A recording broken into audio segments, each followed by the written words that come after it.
welcome back muli dito sa ating YouTube channel. Naway nasa mabuti po kayong kalagayan kasama ang inyong mga mahal sa buhay. At para naman sa mga subscribers natin na nasa ibayong dagat, nasa abroad, nagsusumikap dahil gustong may mabago ang kanilang buhay at buhay ng kanilang pamilya, dasal ko lagi ang inyong kaligtasan at ang inyong tagumpay.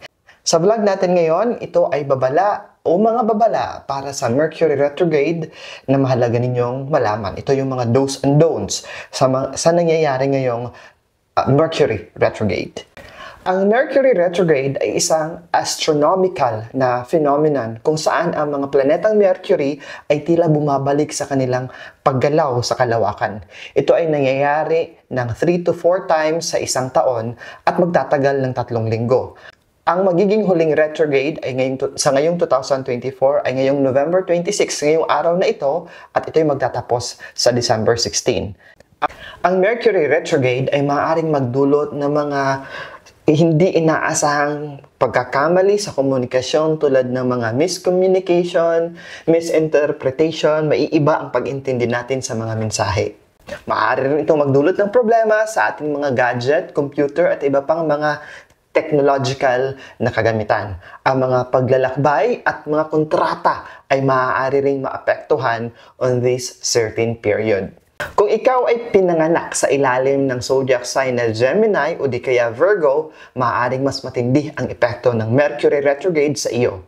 Ang mga taong may malakas na Mercury ay maaaring magkaroon ng mga problema sa komunikasyon at sa kanilang emosyon.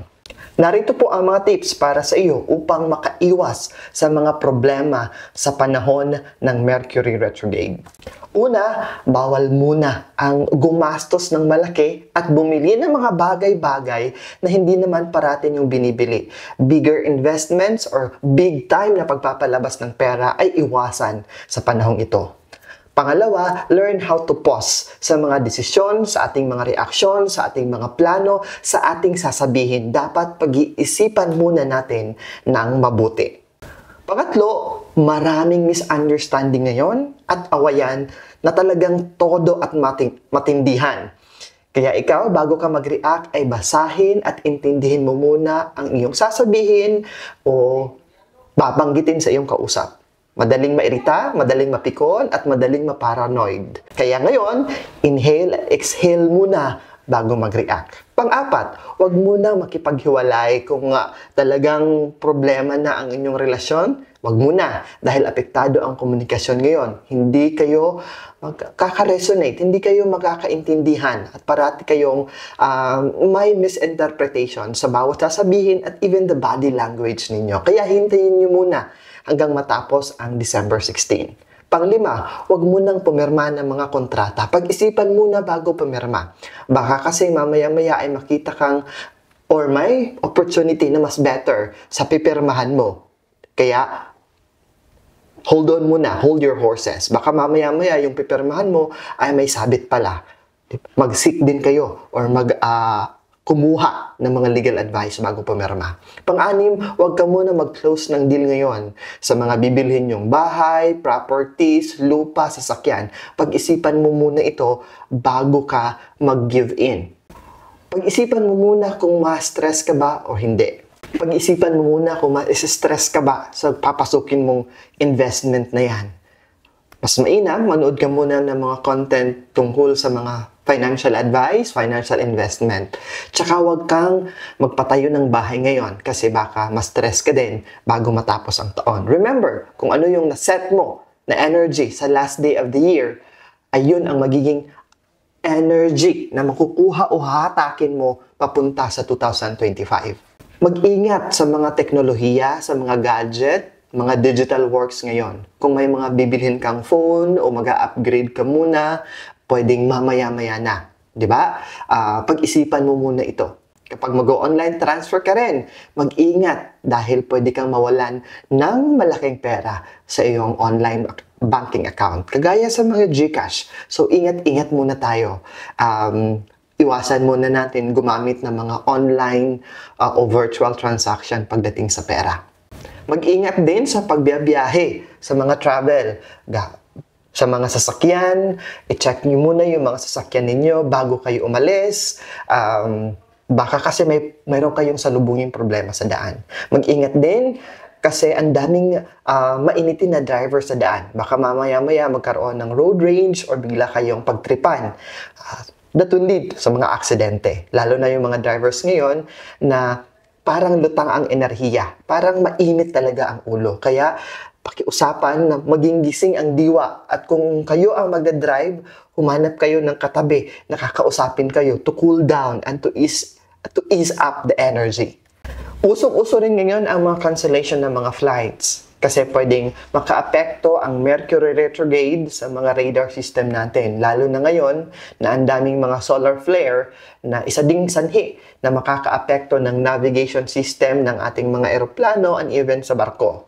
Kaya, maging handa lagi sa mga options kung kasakaling makakancel ang schedule ng biyahe ninyo o di kaya madedelay. Hindi rin maganda ang magsimula ng bagong trabaho sa period ng Mercury retrograde. Practice self-care. Kumain ng masustansyang pagkain, matulog ng tamang oras and enough, mag-meditate, deep breathing, listen to good music, uminom ng maraming tubig at mag-exercise. So, iwasan niyo muna ang mga malakihang desisyon tulad ng kung balak niyo mag-resign ngayon, huwag muna. Hindi mo alam na magiging mahirap pala ang paghahanap mo ng bagong trabaho. Huwag mong madaliin ang lahat. Huwag maging pushy at i-pressure ang sarili. Take your time. Mas lalo kasing magkakamali kapag minamadali natin ang lahat ng bagay. Slow down lang muna tayo ngayon. Embrace the process and slow down everything. I-assess and i-evaluate muna yung sarili natin. Kung meron dapat tayong itama na mali, kung meron tayong pagkukulang sa sarili at sa ibang aspeto ng ating buhay. I-check mo muna rin ang mga nakaligtaan mo sa mga plano mo at sa buhay mo. In connection to that, reflect on your goals at i-check muna kung yung status na dinadaanan mo ba ngayon ay papunta sa bigger option, sa bigger dream and bigger achievement sa buhay mo. Mas mainam na mag-declutter tayo sa bahay or i-reorganize natin ang bahay natin, ang loob ng bahay natin. We can do some rigudon. Itapon yung mga hindi na nagagamit, yung mga sira na itapon niya. Itapon na yung mga furnitures na talagang wala nang silbi at nandyan pa rin, itapon na yan. Ang mga documents na kailangang itago ng maayos, kung may vault kayo, safe keep nyo yan. At kapag may mga nakausap ka for the first time na ibang tao, ay maging alerto parati. Ito yung time na tinitake advantage ng mga budol-budol, ng mga scam, ang pagiging lutang at wala sa concentration ng mga tao. Kung maaari kapag nararamdaman mo na mentally unstable ka, detach yourself sa mga kausap mong tao.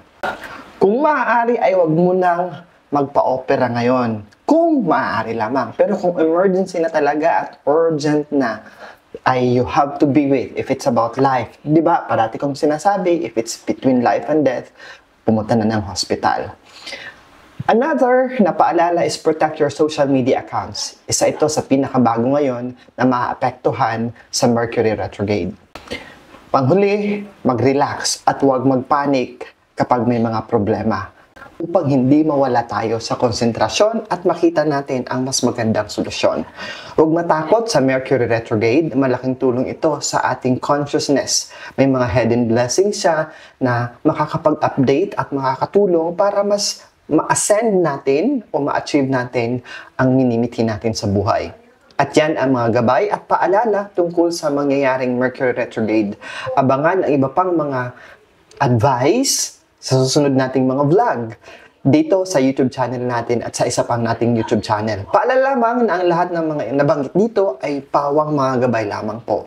Wala namang mawawala kung magsisilbi silang karagdagang kaalaman at karagdagang proteksyon. Basta't samahan natin ng dasal, mabuting gawa at sariling sikap, mas lalo tayong uulanin hindi lamang ng swerte, bagkos ng overflowing blessings. Higit sa lahat, para maging matiwasay, ligtas at punong-puno ng grasya ang buhay, importante ang pagkakaroon ng positibong isipan, positibong pananaw at positibong disposisyon sa buhay. Muli, maraming salamat sa inyong patuloy na panonood, sa inyong patuloy na pagtangkilik at sa inyong patuloy na pagmamahal. Ingat lagi.